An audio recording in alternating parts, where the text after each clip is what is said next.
नमस्कार, मी गोरक्ष बांडे. पोळ्याच्या दिवशी दुर्मिळ भागात देवाला चवार लावलं जातं. चला आता दत्त मंदिरापाशी जाऊन चवार लावू आपण. आणि दत्त मंदिरापाशी चवार लावलं का मग पुढे तर मित्रांनो आता आपल्याला गवळी देवाकडे जायची आणि गवळी देवाला चवार लावायची. तर मित्रांनो गावाच्या मधोमध या गवळी देवाचं मंदिर आहे.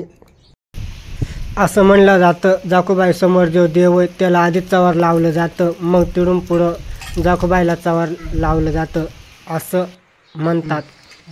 हे अजून तरुण पिढीला माहीत नाही, माहीत करून घ्या.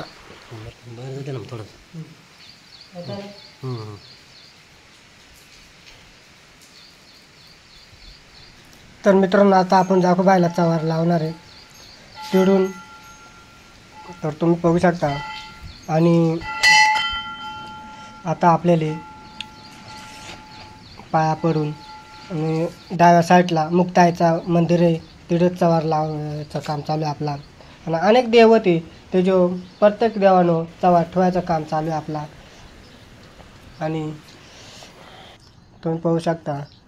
तर मित्रांनो आता आपण खामदेवापाशी आलो आहे. खामदेवाला पण चवार लावून घेणार आहे आपण.